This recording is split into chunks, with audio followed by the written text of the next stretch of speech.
Hello. Hello. Hello. ¿Dónde está el zapaterio? What's the matter, who? How are you doing? What's the matter? What's that? What did you say? What's the matter, you? What's the matter for you? No matter for me. No matter for me. Yes. I guess it's the podcast. We're on the road? I'm on the road. I'm All driving. Are you? Yeah. Awesome. So, I gave you a topic. I don't know if you had time to think about it. Yeah, I'm thinking about it, but it's like, wow, every time I think about it, something else comes up. So it's like, geez, to try and pick, it's kind of hard. Hey, did you get a chance to listen to the last episode Yes. with Tracy? Oh, that one, no, sorry. Yeah, take a listen. We did not agree. Oh. Oh, was it the same thing? No, well, we talked about, it was rock is dead and no one cares. So It was if the rock music has died or not, more or less. So Right. Take a listen. It was actually very entertaining. It was like, oh, it's over. We're not done. We might have to do a part 2. Anyway, so today's episode topic is Todd's top 5 albums. So they may not end up being his top 5 albums from the sounds of things. They may just be 5 albums he can think of. So we'll see what you got. Well, it's not so much top. See, growing up, when we were younger, we had cassette tapes, right? And we had the radio. The only thing we could really do was, if there was a song you wanted, like you hit record on the radio, of course you'd miss the beginning, either because you just heard it starting or the radio announcer just kind of talked over it all. Yep. But in actual albums that I had, like the very, very first one is probably no surprise to you, is Rush Exit Stage Left. Yep. And growing up, I played guitar to that album. It was back then it was the tapes, right? Yep. So the tapes were like 90 minutes or over. So what would happen with those is anybody who's had cassette tapes that were over 90 minutes long, they'd stretch and then they'd hang up and then they would kind of get garbled because you pretty much wear them out. Yep. Oh yeah, definitely. So I went through 2 tapes, and then once CDs came out, then I got the CD.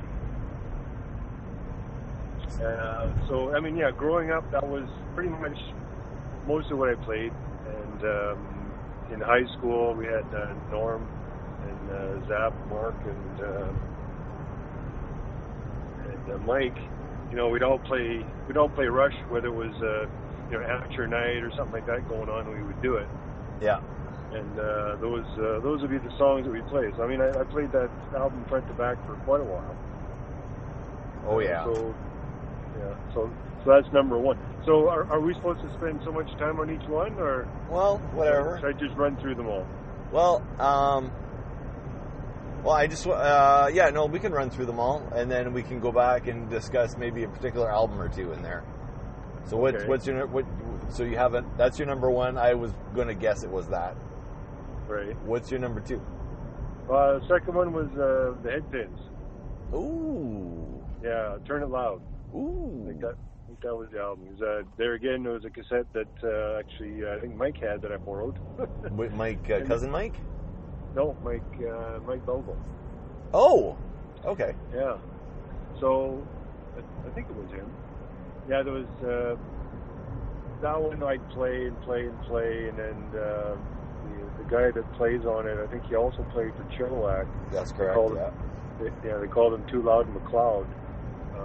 And just the tastiness of his riffs and stuff were just amazing. Even to this day, you listen to them and go, wow.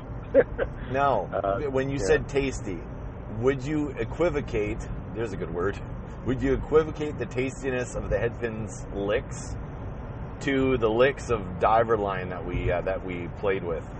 Similar vein, right? I'm not sure. Because that's what I was thinking of when I was listening to Diver Line. It reminded me of stuff like that. It reminded me of the April Wine dual solos, that sort of thing. Right. It was just tasty. Yeah, that'd be more of an April Wine thing where there's more than one guitarist. There's 3 of them, I think? Yeah, 3, yeah.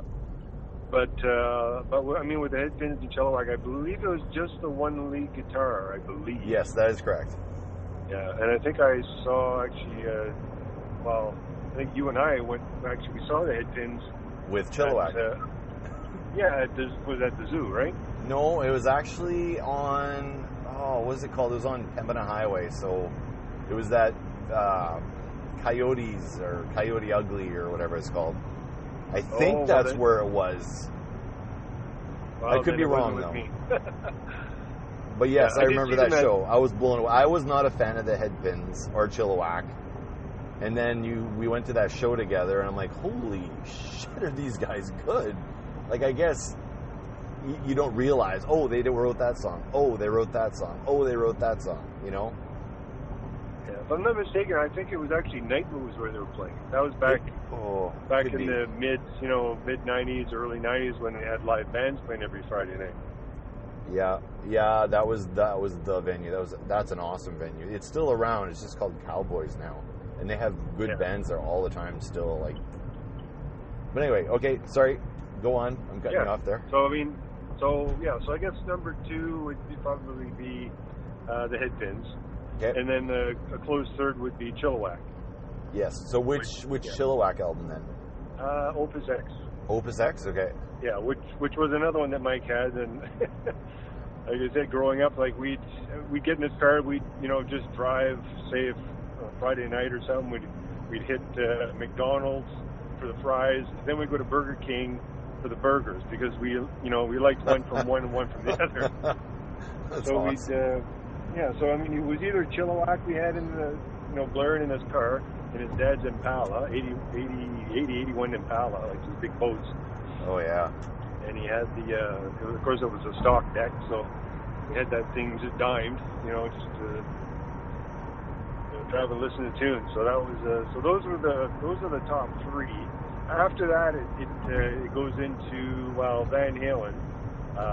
Actually, Van Halen was probably actually number 2. Okay, but which if you had to pick one, which one was the Van Halen one? I mean, well, the first album that I had was actually 1984. Was it really? Okay. Yeah, I think that was the first one. That was my introduction to Van Halen, and it was wild, like Top Jimmy and man, and Panama and the whole gamut. And then from there, I listened to Van Halen 1, fell in love with that. Van Halen 2, same thing. Diver Down, Women, Children, all the ones that they made in the early days. They were just, and I remember I used to steal them from you all the time to listen to in my room. You used to get mad at me. But they were good. It's just that Brown sound that he came out with, and it was just wow. And I know there's a lot of guitarists out there that are, they've been chasing that tone for years. I don't know about nowadays because since you said that rock is dying, is that what you? Yeah, rock is dead and no one cares. Less people listening to it, but yeah, that would have been my my second or third, fourth within that. Then there's, the Honeymoon Suite. Ooh, was a good one. That was good choice. That was either the first or second concert that I had ever been to. You actually went to see them? I had no idea. Yes. Yeah, they had that hologram that was like halfway between the stage and the back of the arena. So Honeymoon Suite had that? Cool. Yeah. Oh yeah. Yeah, it was. So was that Triumph? oh wait, no. Triumph had. Maybe I'm getting them mixed up. Triumph were doing 3D before anyone else, even before Pink Floyd was doing 3D. So I think it might have been Triumph. I wasn't at that concert, but I remember you talking about it because I don't know if you drove to Halifax or what the hell you did. But you saw them. Actually, we drove Dad's 71 Newport, Dodge Newport. This thing is like, you have a Cadillac, right? This is like a Cadillac. Like it's got the bench seats in the back and the bench seats in the front, and all kinds of leg room. So even in the engine compartment, there was a spot where we had, tucked a few beers away, and to have just before we went into the concert. Of course, we were underage at the time. Yeah. But But yeah, that was an awesome concert. So that was another one. Where was that one? Was that in? That was at the Moncton Coliseum. Oh, it was in Moncton. Okay. Yeah. Okay. Oh wow. So I'm guessing Triumph might be on that list too then. What's that? Triumph might be on your list too then. Well, yeah, Triumph, Honeymoon Suite. I saw them both, and they're really, really, really good bands. But there's also Dawkins was also one of my favorite ones. Oh, really? Okay. Yeah, Dawkins. Yeah, because they had the albums of Breaking the Chains. Oh. And I remember that. Yeah, and I remember that one exclusively because I had gone to this was back home. What was I driving? The green car? No. It was the brown.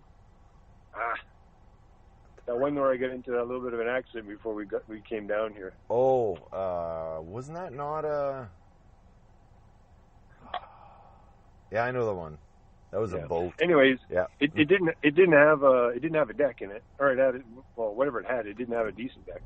So I went to it was a pawn shop, I believe, and this was in Moncton, and they were selling these Clarion stereos. Mm-hmm. So what I did is I bought it, and then I installed it myself. So what I did is I ended up actually bolting it under the seat. Oh. Yeah, and I done it in Mike's garage, and that was the actual cassette that was in my player was it Breaking the Chains. So I listened to that one I don't know how many times. I forgot you had that. Yeah. That was that. I mean, Joe Satriani, Steve Vai. I mean, I can't really narrow it down to 5. Yeah. Because there's just so many talented artists out there. So we have 5 or 6 there. So some honorable mentions aside. So you said Steve Vai, Joe Satriani. What would be the albums there? Well, Steve Vai would definitely be Passion and Warfare. It was. I was wondering if it was that or if it was Flexible. That was your favorite. Flexible wasn't really my favorite. No. Okay. So yeah, Passion and Warfare. It's just brilliant. That's a genius album. Yeah, that one was a very emotional album, I found. Yes. And also, Joe Satriani, same thing. Was it Flying in a Blue Dream? I think it was the album. And I think those ones were introduced to me when I came down to visit you in Montreal, when you were living in Montreal. Yeah, so I think I actually taped them from your tapes. Holy crap! So was it Flying in the Blue Dream, really? So that's the one that actually had some vocals on it, right? The Joe Satriani. Yeah. One? Okay. Yeah. Yeah. Oh. Some of them did. And, some of them did. Some of the other ones. Some of them didn't. Yeah, I think you had like 2 or 3 songs with vocals or something like that on that one. Or sorry, no, it was Surfing with the Alien. Oh, Satch Boogie. Yes, oh, that's man. the one. Yeah, that's the one. I even played the beginning of Satch Boogie on my answering machine years ago. It was just kind of the first intro, and then I would say, "Hi, I'm not home" type thing. But that was, so that was really good albums too. Oh yeah. Wow. Yeah, but a lot of these are more. I mean, nowadays, if all those albums were available nowadays, back then I probably would have listened to more other stuff. But when you're growing up back in a time where there was no file sharing and stuff like that. The only way you could share files was if someone had a cassette and you brought it over and then you dubbed it over. That was the only way of doing it. But there was there was a thing to that too back then. That you'd have your buddy over or whatever. Like I remember this is what I used to do is whatever, I'd have Tracy over, or I'd go to Tracy's house because that was my metal buddy. But we would like sit there and listen to the cassette tape together and just go, okay, check this out, I just bought this. Or I used to do it with Richard too. We'd like, okay, I just picked up this cassette from the mall, and we'd actually sit down and not say a word and listen to the whole thing front to back together. And then we would make copies for each other. So you never, like for us, I would, like, if there's 2 tapes that were out there we really, really wanted, I would buy one, Richard would buy the other one, and then we'd tape a copy for each other. Yeah, exactly. Yeah. Exactly. Okay, so for out of your list, I guess I got some comments for a lot of those albums. So Okay. Exit Stage Left is definitely one of my favorite albums of all time. And the only reason it was is because you played it all the time and your band played it all the time. The two incarnations of your band played it. So I was into it for that reason. I didn't like it at first because it was just too cerebral or over my head initially, but I had to learn to like it because that's what you listen to. So thanks for that, because eventually I had a greater appreciation for music that wasn't, bubble gum like Kiss was, because, I still really like Kiss, but the songs are a lot simpler, for sure. But Right. I think that album, like you letting me listen to it, or me stealing it, I can't remember.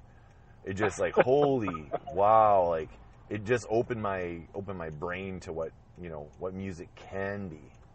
And then with the Van Halens, I used to steal those all the time too. I forgot about the Dokken one. I do like that one a lot too.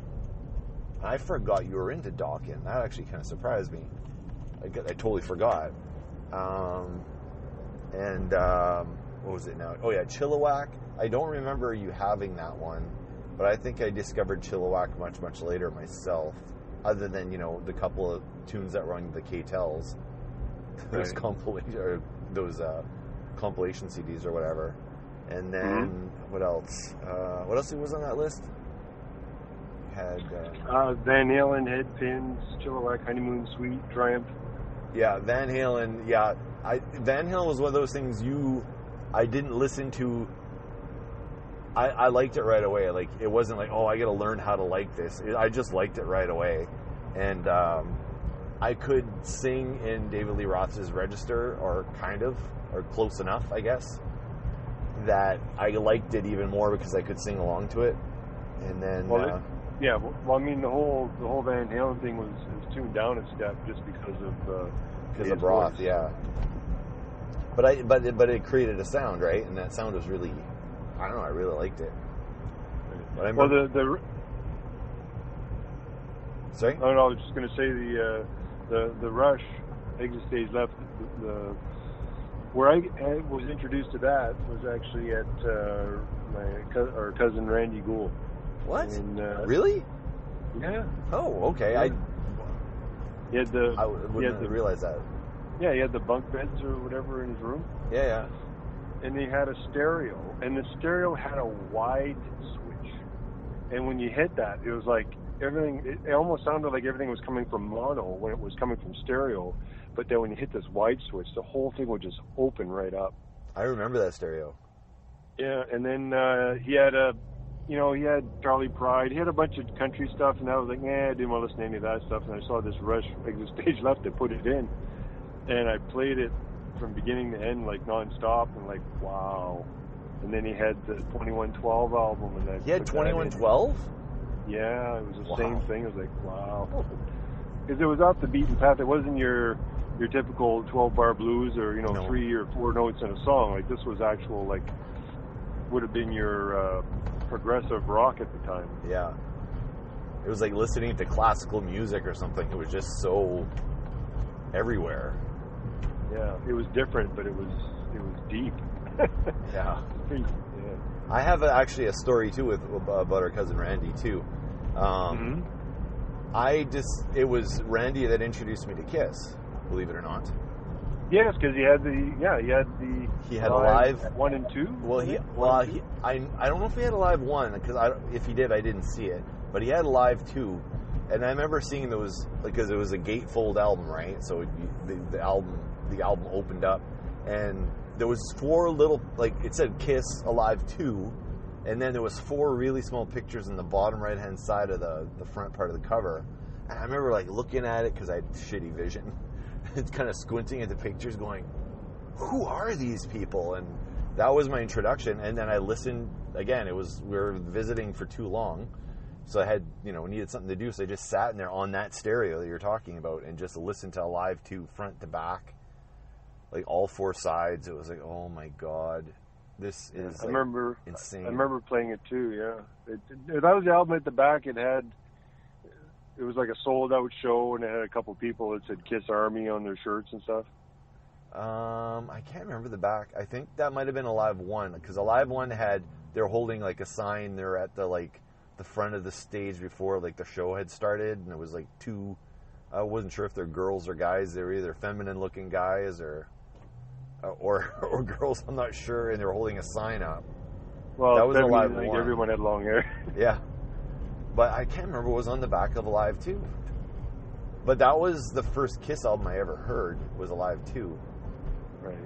You know, like, so I had Love Gun on and all that. So it's interesting how Randy was our gateway person.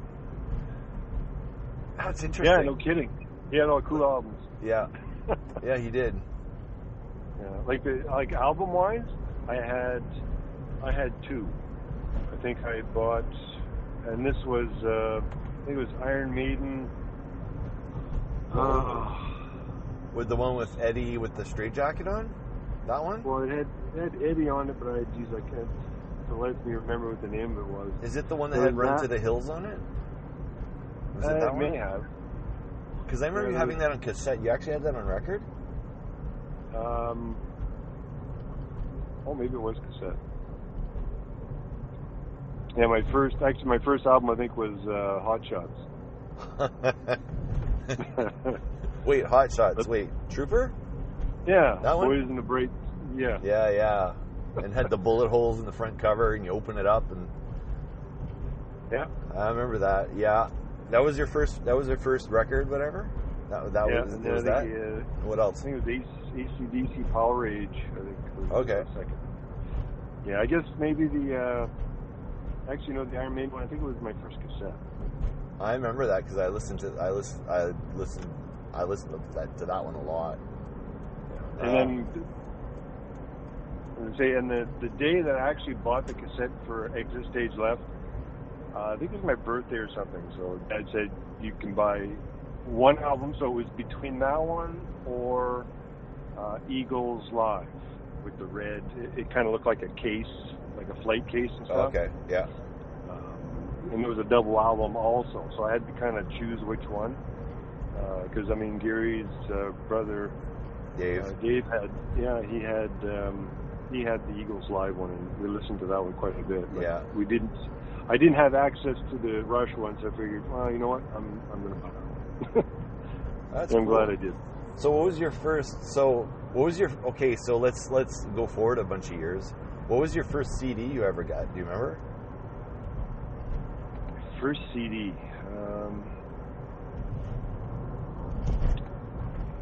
I think it may have been Rush Exit Stage Left. Probably, yeah. Yeah, because my tape was pretty worn out at the time. Okay, okay, go ahead. Yeah, no, and then it was I think it was Van Halen too, because I had worn those ones out to the point where they were pretty stretched out. Also. Yeah. This kind of gave me an idea for the next one we do together. I think where we'll do a part 2 of this episode, where we talk about the influence of David Brunn in his music collection, because I think that's a whole episode on its own. Yeah, Leonard Skinner, ZZ Top, all that. Oh man, yeah, we got to get into that. That deserves its own episode, because that was, for me it was an incredibly important moment in music discovery for sure, as it was for you, I'm sure. It was. I just want to say real quick. So my first album that I ever got was Dynasty, Kiss Dynasty. Yeah. And then my first cassette was Twisted Sister, Stay Hungry. I had the choice of getting that or getting Prince's Purple Rain, but Richard got Purple Rain. I got Stay Hungry. And then my first CD was Day for Night, Tragically Hip. When did Purple Rain come on? I thought that was later on. Really? Yes, sir. Oh, I thought it came out later. It might have been. Twisted. No, you know what? Weird. Twisted Sister might have come out in '83, but it was '84 where they hit really big. Right. Just like 1984, like Van Halen's 1984 actually came out the last day of the year in 1983. Right. And it was called 1984 for a reason. It was because the record label was pushing. They wanted an album. They wanted an album before 1984, and they were partying and doing all the stuff that they do, and it just took them forever to get the album out. So they called it 1984 because that was the pressure they had. Well, it must have been a lot of pressure because they didn't make an album for about 20, 30 years after that. Yeah. Yeah. So but it was a good album. It was a good album. Yeah. So I pretty much concur with most of those. Like, I think most of those are incredibly influential albums for me too. Very little doubt there. Yeah. All right, I can actually see you now. Uh-huh. Yeah, I can see you too. Yeah, I'm just going to see if I can parallel park successfully. It's hard to do without a back camera in your vehicle. Because the other one has that. True. Oh, yeah, you get spoiled. Yeah, you do. All right, well, I'll see you inside. So we have a part 2. We'll talk about David Brunn's record collection and how insane that collection was and how insane that stereo he had was. Oh, definitely. Oh, my God. And then we'll have to give him a shout out too. Oh, for sure. You can listen to it. Yeah. All right then. All right, well, we'll see you inside. Off to Dome practice. See ya. See ya.